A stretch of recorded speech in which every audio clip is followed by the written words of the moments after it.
চলতি বছরে তোমরা এসএসসি পরীক্ষায় অংশগ্রহণ করছো। ইতিমধ্যে কিন্তু শিক্ষামন্ত্রী কিন্তু সংবাদ সম্মেলন করেছে তোমাদের পরীক্ষা নিয়ে। সেখানে তিনি পরীক্ষা স্থগিত করার একটা ব্যাপারে কথা বলেছে, বিশেষ করে সিলেট এবং কয়েকটা এলাকার কথা তিনি বলেছে।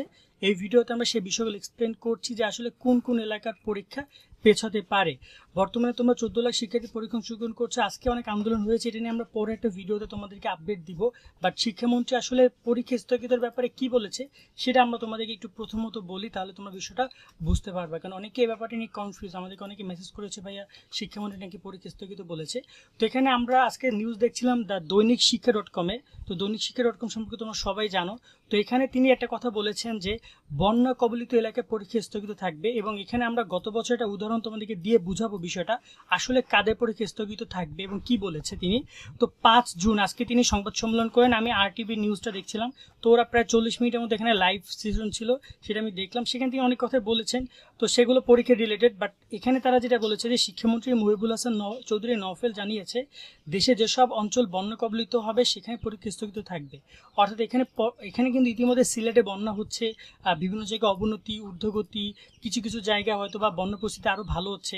আমি আজকে নিউজ দেখছিলাম যে কিছু কিছু জায়গায় বন্যা পরিস্থিতি ভালো। কিন্তু এখানে তিনি বলেছেন যেটা যে বুধবার 5 জুন এসএসসি ও সমমান পরীক্ষা 2024 উপলক্ষে শিক্ষা মন্ত্রণালয়ে অনুষ্ঠিত জাতীয় মনিটরিং ও আইন শৃঙ্খলা কমিটির সভায় সিদ্ধান্ত হয়। সভা শেষে সংবাদ সম্মেলনে তিনি কথা জানান। সভাপতিত্ব করেন শিক্ষামন্ত্রী মহিবুল হাসান চৌধুরী। তো এখানে তিনি বলেন যে আবহাওয়া পূর্বাভাস ও পানির সীমার বিষয়টি পর্যবেক্ষণ করা হচ্ছে। যে অঞ্চলে বন্যা ছড়াবে শুধুমাত্র সেখানে পরীক্ষা নেওয়া হবে না, পরিস্থিতি স্বাভাবিক হলে সেই পরীক্ষা নেওয়া হবে। তো এখানে তিনি কি বিষয়টা বলেছেন আবারও বলি। গত বছর একটা উদাহরণ দেই। গত বছর প্রাকৃতিক দুর্যোগ হয়েছিল, তো যেখানে মূলত তোমাদের বন্যা হয়েছিল, বন্যার কারণে তারা পরীক্ষা স্থগিত করেছিল। যেখানে মাদ্রাসা চট্টগ্রাম বোর্ড, মাদ্রাসা এবং কারিগরি বোর্ডের পরীক্ষা স্থগিত করেছিল, এবং পরীক্ষাটা 17 আগস্টের পরীক্ষা 27 আগস্ট নিয়েছিল। তো তোমাদের ক্ষেত্রে এমনটাই হবে।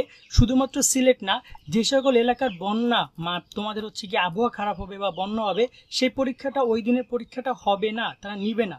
ওই পরীক্ষাটা তারা অন্যদিন নিবে। এখন যদি আমি বলি সিলেটের কথা যদি বলি, তাহলে সিলেট বোর্ডের পরীক্ষা কিন্তু স্থগিত হবে না, তার সাথে মাদ্রাসা কারিগরি 2টা বোর্ডের পরীক্ষা স্থগিত হবে, অর্থাৎ 3টা বোর্ডের পরীক্ষা স্থগিত হবে। কারণ সিলেট বোর্ডের অধীনে মাদ্রাসা কারিগরিও রয়েছে, আর সিলেট বোর্ডের পাশাপাশি যেমন ময়মনসিংহ রয়েছে, এপাশে চট্টগ্রাম বা কুমিল্লা বোর্ড, এদেরও যদি কোনো বন্যার সমস্যা হয় তাহলে সেই বোর্ডের পরীক্ষা স্থগিত হবে।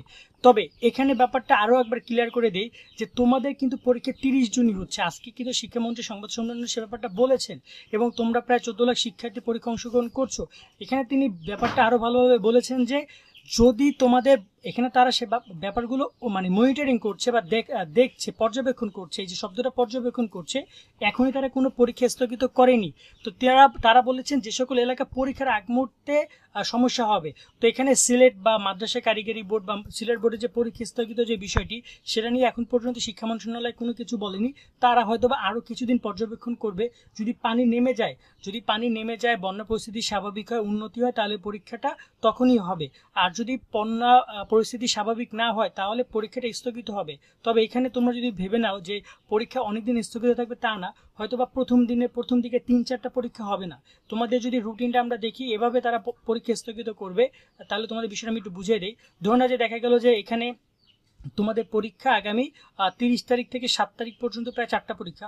হয়তোবা তারা দেখা গেল যে 30 তারিখ থেকে 7টা, এই যে 4টা পরীক্ষা, এই 4টা পরীক্ষা তারা সিলেট বোর্ড বা যে সকল বোর্ডের সমস্যা হবে তারা সেগুলো নিবে না। তারা এই পরীক্ষাগুলো তোমাদের যখন একদম পরীক্ষা শেষ হবে না 11 তারিখের পরে 12, 13, 14, 15 এই 4 দিনে 4টা নিয়ে নিবে। কথা বুঝছো?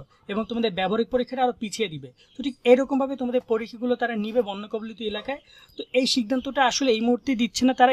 তারা বলছে যে সিদ্ধান্তটা আমরা খুব আরও পর্যালোচনা করব, যাচাই বাছাই করে আমরা তোমাদেরকে জানাবো যে সকল এলাকায় বন্যা থাকবে সেই এলাকার। এখন তারা আসলে কতদিন পর্যন্ত পর্যবেক্ষণ করবে, এখানে আমি আবারও বলি, একটা শিক্ষা প্রতিষ্ঠান সাপোজ এখানে ধরে নেওয়া যায় এখানে পরীক্ষা হয়, তো এই জায়গায় এখন বর্তমানে পানি আছে, সেখানে কিন্তু অনেক মানুষ আশ্রয় গ্রহণ করেছে। আশ্রয় গ্রহণ করা শেষ তা কিন্তু না, তারা কিন্তু বন্যা পানি নেমে গেলে তারা সেখানে আবার যাবে, সেখানে গিয়ে সেটা পরিষ্কার পরিচ্ছন্ন করবে। সেটা পরীক্ষার যে একটা যে তোমার সেখানে যে পরীক্ষা নেওয়ার যেটা পরিবেশ সেটা কিন্তু তাদেরকে তৈরি করতে হবে, তারপরে কিন্তু সেখানে পরীক্ষা হবে, তাই না? মানে এখানে কিন্তু বেশ কিছু বিষয় রয়েছে। সো একদম চাইলে হুটহাট করে কিন্তু পরীক্ষা নিতে পারবে না। তো এখন দেখার বিষয় যে আসলে কতটুকু কি করছে তারা এবং এ ব্যাপারে সামনে কি আপডেট আসে, আমরা তোমাদেরকে সাথে সাথে জানাবো যে যখনই যে ইনফরমেশন পাই যে পরীক্ষা নিয়ে তারা কি চাচ্ছে। তবে যতটুকু সম্ভব আমার ধারণা সিলেট বোর্ডে হয়তো বা পরীক্ষা স্থগিত হইতে পারে, কারণ প্রায় সিলেট বোর্ডের 5 লাখ 6 লাখ মানুষ তোমার পানিবন্দী, তো তার মধ্যে 5 লাখের মধ্যে মিনিমাম 5,000 শিক্ষার্থী তো এইচএসসি পরীক্ষার্থী রয়েছেই, তাই না? তো তারা কিভাবে পড়াশোনা করবে, তাদের চিন্তা ভাবনা করে উচিত পরীক্ষাটা স্থগিত করা। আর অন্যান্য যে আন্দোলন বা দাবি, এটা নিয়ে আমরা পরবর্তীতে তোমাদের আন্দোলনের একটা অগ্রগতি নিয়ে আমরা কাজ করছি, সেটা আমরা তোমাদেরকে তখন জানাবো যে লাস্ট আপডেট কি এসেছে শিক্ষা মন্ত্রণালয় থেকে, দেখি কোনো কিছু তোমাদেরকে আপডেট তারা দেয় কিনা। এখন বাকি বিষয়গুলো নির্ভর করে তাদের উপরে, শিক্ষা মন্ত্রণালয়ের উপর সবকিছু নির্ভর করে। তবে তোমরা তোমাদের জায়গা থেকে করছো। আর প্রাকৃতিক দুর্যোগের ব্যাপারে তো তোমাদের কোনো হাত নেই, এখানে যেটা হওয়ার সেটা কিন্তু হবেই। সো বন্যা কবলিত এলাকার পরীক্ষা স্থগিত ব্যাপারটি খুব শীঘ্রই তারা জানাবে যে কোন এলাকাগুলো পরীক্ষা স্থগিত থাকবে, সেটা নির্ধারিত কোন এলাকাগুলো হবে, কোন কোন বোর্ড হবে, সেটা খুব তাড়াতাড়ি তারা নোটিশ প্রকাশ করার মাধ্যমে জানাবে। তা আমরা তোমাদেরকে সেই বিষয়টা তখনই জানিয়ে দিতে পারবো। আজকের মতো আমরা এখানে বিদায় নিচ্ছি, সকলে অনেক ভালো থাকবা, আল্লাহ হাফেজ।